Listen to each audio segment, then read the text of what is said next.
Smack Off 2011. Invite only. I'm not quite ready. Hey, where are you? Did you take today off? Is your tailgate fired up? Are you beered up? How are you doing today? Stash, I need another deck of yeah. I'm not ready yet.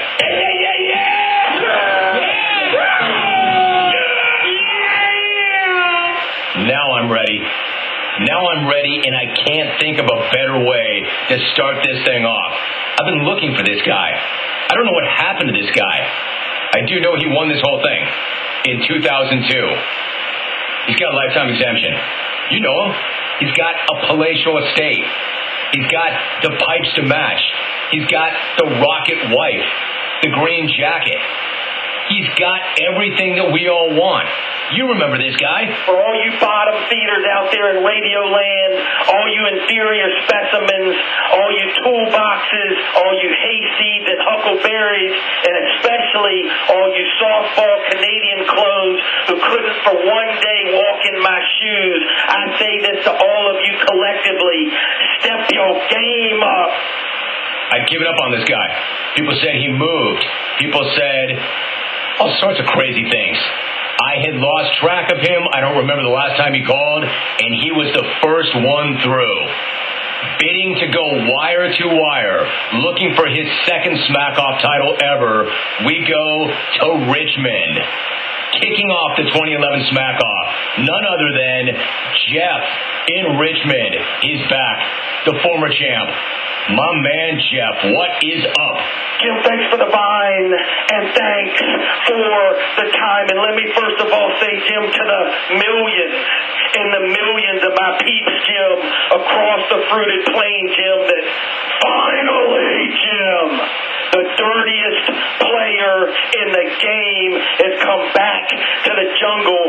And make no mistake about it, Jim, anytime you see the name Jeff from Richmond on the marquee, I can guarantee you this, Jim, that business is about to pick up.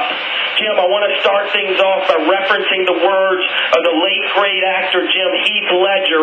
Remember the classic Batman remake, Jim, The Dark Knight, when Heath Ledger played the villain, the Joker, and he talked in the film about his violent upbringing at the hands of his father, who carved up his mother's grill, and then said to the young boy, "Why so serious, son? Why so serious, son?" And Jim, that's exactly what the morally bankrupt clones are saying today. Why is Jeff from Richmond so serious about bringing the most coveted prize in all of sports talk radio back to the great Commonwealth of Virginia? Why is Jeff from Richmond so serious about becoming, Jim, the two-time Smack-Off champion?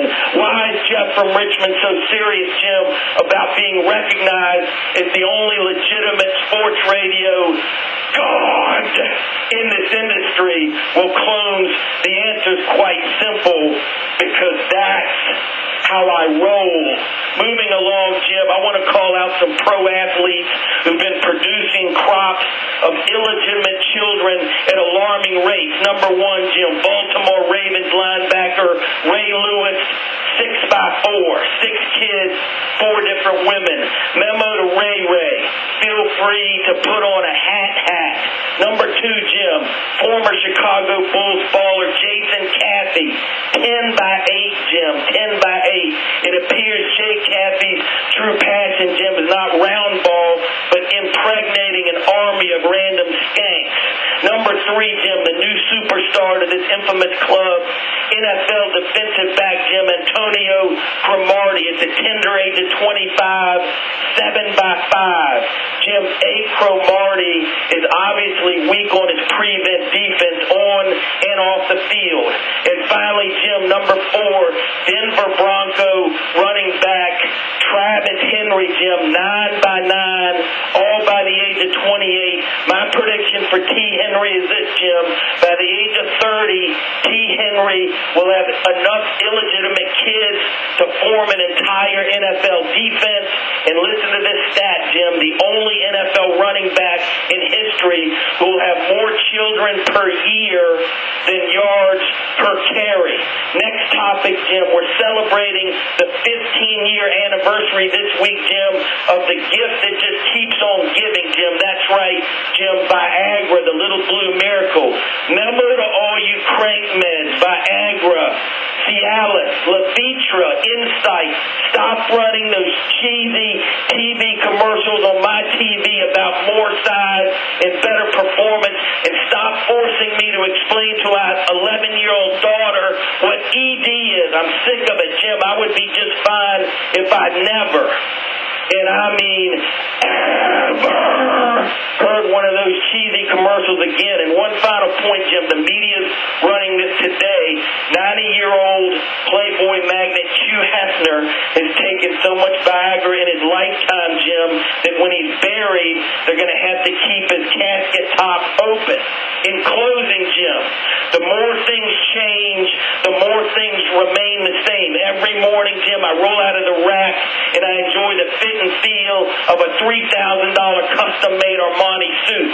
I'm still married, Jim, to a woman who's not only the mother of my children, but who's physically a stick of dynamite. And I bump around the Commonwealth each and every day in my luxury sled, and I listen to the Jim Rome Show. So, clones, whether you like it or you don't like it, learn to love it, because I'm the best there is, the best there was, and the best there ever will be. So what you gonna do, clones? What you gonna do when the chosen one, Jeff from Richmond, rolls back into the smack-off and runs wild on you? Jim, thank you for your time. Aloha means goodbye. More George W. Bush, more Mr. Automatic J. Stu, without the nicks and cuts of a blade. And until next time, Jim, good night now! Jeff in Richmond is back. The 2000 champ, bidding to go twice. Jeff in Richmond starting us off. That's how you do it. Love that. Guy comes out of nowhere, the dirtiest player in the game, looking to reclaim what was once his. Nice to know that Jeff takes off. We don't know what happens to him, but he still rolls out every single morning and enjoys the fit and feel of his $3,000 custom Armani suit. And that his wife is still a stick of dynamite. And that he still rolls around in his luxury sled listening to the Jim Rome Show, even if he can't participate. Jeff in Richmond. That's how you start that thing off. Like I said it myself before I even got there. Every single year there's a twist that you may not expect.